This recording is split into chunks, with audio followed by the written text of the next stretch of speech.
What's happening, sports fans? We continue talking to top recruits around the county, and for this one, we'll say SCO Mavs as we talk to Hannah Etheridge from Costa Canyon Lacrosse. As you can see, also she's wearing the team gear too. Some of the fresher team was that say established 97 down there on the 96. bottom, 96. All right, man. Throwback to my era. I feel old now. So thank you so much for being on with us. Hope you are well. Let's start with your commitment. Fresno State. You're going to be going to play lacrosse there. Why the Bulldogs? That's a great question. I was not so sure about it when I first went up to visit. I wasn't really sure where I wanted to go or even if I wanted to play in college at that level. But when I went up, it was just the most amazing possible visit possible. The coaching staff was so positive, and all the girls were super welcoming and really sweet. I first and foremost wanted to go to a school that I wanted to go to, and then if I was able to play lacrosse, that would be awesome. And it just checked every box off my list. I love the school, I love the city, and I feel blessed that I also get to play lacrosse. So you went from not even knowing if you wanted to necessarily play lacrosse, it wasn't your primary thing, to you find the school, you know you want to go there. Was there a singular aha moment that had happened? Was it just a gradual couple of things? What changed your mind? I think it wasn't until I really got up there and I was able to talk to the coaches and the girls that I really understood what an incredible opportunity I would have there. Once I was able to take a tour with the coaches and the other girls that were there on their official, it really opened my eyes to all of the perks that you get of being a student athlete, from nutrition to academic advisors and tutoring and all these incredible things that I would have access to, that would really help me along as I guide my way through college. And then once I was able to sit down with the coaches and they made an offer, I just realized that this would be such an incredible experience for me, and I would be so blessed to go there for the next 4 years. And I think it was just right then that I knew I wanted to be a Bulldog. So for this one, you're wearing, for this interview, you're wearing a Mavericks lacrosse gear, but have you started loading up on the Bulldog apparel? Because it's a definite switch in colors. Mm-hmm. You're going from blue sure. over to red. So you've started accumulating items already? Yes, for sure. I hit the bookstore and I got my merch load for this year, I think. Well, I mean, you don't have anywhere to rock it out right now, so I guess nobody will know whether or not you have quite enough. But I'm sure that I'm sure if we come back and talk to you in 4 years, you'll be head to toe red and blue, red, white, and blue. You'll be very patriotically themed throughout the years. Let's talk about your time at LCC, though. You guys are one of the more competitive programs. Everyone in that open division category is kind of in a league a little bit above the rest of the lacrosse community, but you guys are perennial finalists, kind of always playing against your rival again, Torrey Pines. Yeah. What has that competitive environment been like for you as a player? How has it shaped you? What has that experience been for you at LCC? It's first and foremost been an absolute blessing. I think it's been since 9th grade, it was really intimidating.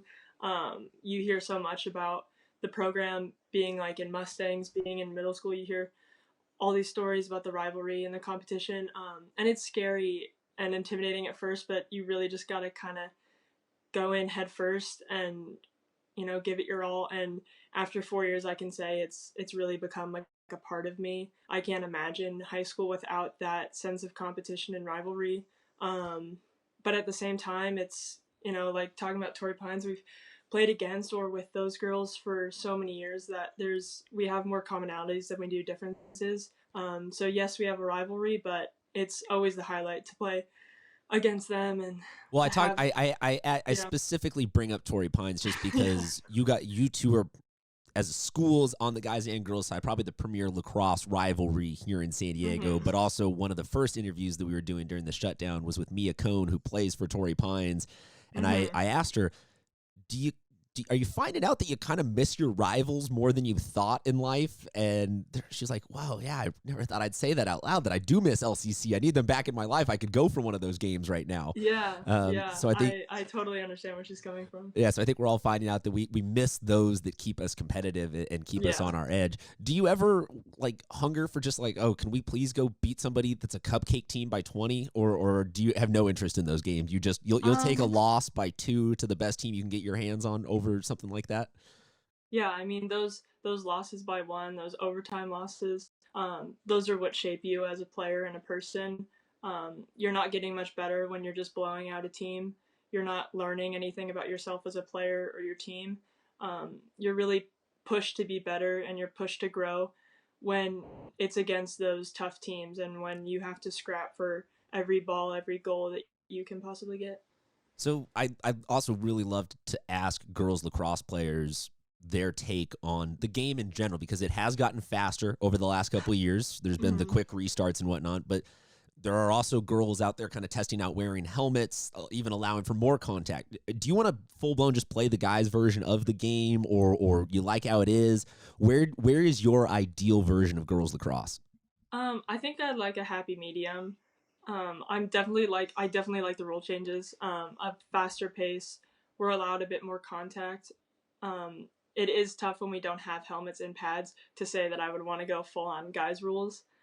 I mean, obviously, if you went guys' Yeah, rules, you would have the helmets, the pads, you'd have helmets and the sticks with the deeper Yeah. pockets and everything. I don't know. I don't know that I'd love that. I don't know that I'd 100% say I'd want that. I think there's a lot of technicalities that I would like to see changed. And I think refs and everything are working towards making those changes. But I think there's something to be said for the way that the girls' game is played. And there's a sense of skill that needs to be used.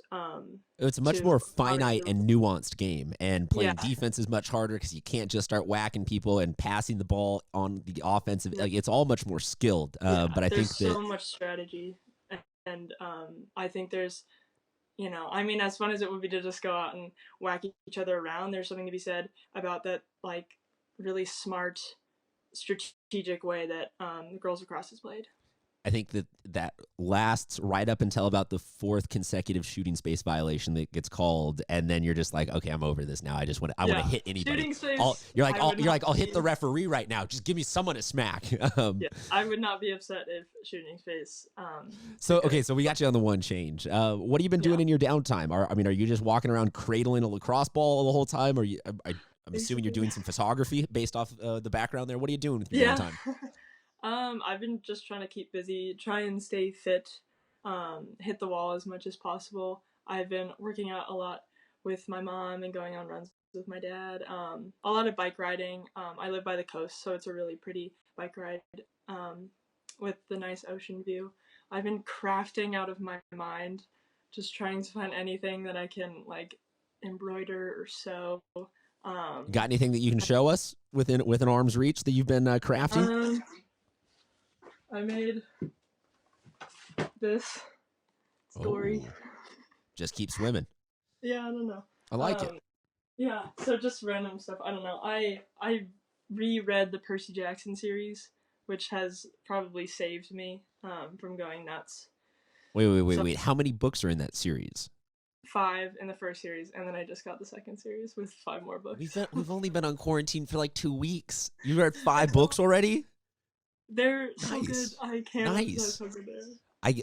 I got mad appreciation for that. I'm about 150 pages worth of reading in this entire quarantine. So I have quite a bit to catch up compared to you, it sounds like. Any other books that are on the horizon that you might want to recommend for other people to read? I think, like, I honestly can't recommend Percy Jackson more. I think that we kind of ignore the books that we read when we were little because it's like, oh, it's elementary, we're not really supposed to read it. But like getting back to Percy Jackson, Harry Potter, and Divergent, like those are like such fun series that keep us light and have that sense of like creativity and imagination that I think is really key right now. Well, it seems like you're a pretty voracious reader, so let me know when you finally just get to reading the encyclopedia or the dictionary or something like For that, sure. because you finally run out of other books, and we'll That's see. on deck. Yeah, Yeah. that's. Look, everybody's going to end up getting a little bit bored if we're cooped Yeah. up at home for too long. You mentioned hitting the wall.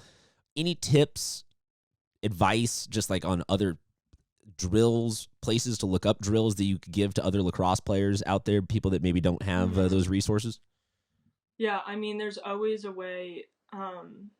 There's always a way to get better. It doesn't matter if you don't have a wall at home. If you don't have whatever, there's always a way to get better by yourself. It's just setting goals for yourself. Like I'll say, like I'm not gonna leave until I get 100 in a row right, and like if you do that every day, like you'll become a better player. It doesn't matter what level you are. Going back to basics is always good. Playing a little keep away from my dogs, like just getting getting creative. Or what kind of Um, dogs? I have a golden retriever and a lab Vizsla mix. I Very love her. nice. Very Yeah, and they're nice. like the best defenders ever. Great goalies, but there's just always a way to get better. Little sprints if you don't have a huge field to go run on. Ground balls if all you can do it in your room. You can do it on, there's always weird little tiny creative ways that we can get better, even if you don't think that you can.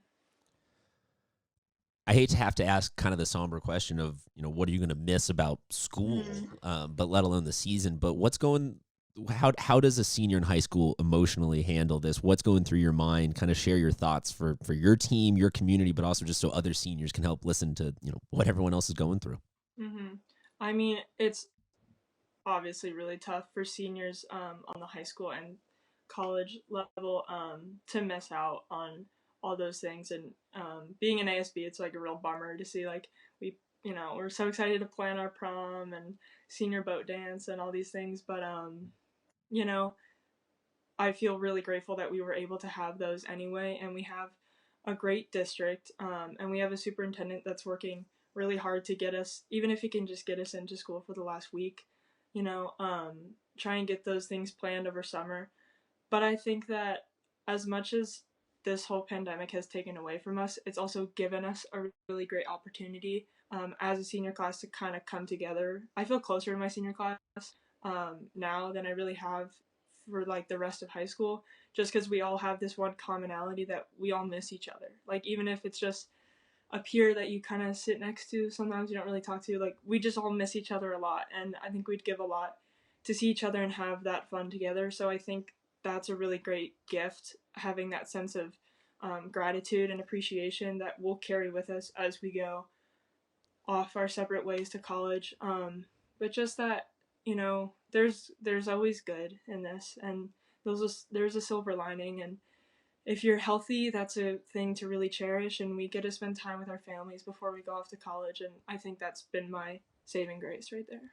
Well, we really appreciate you sharing your thoughts on that and sharing a little bit of your time. Folks, there's a lot of high school seniors out there right now who need your positive thoughts and your well wishes because their seasons are gone. The rest of their school year is up in the air, and they just need to know that people are thinking about them and sending them all their positive thoughts. Thank you so much for talking with us. Thanks for having me. Best of luck bedazzling and stitching every single thing in your house and making it through every book known to man.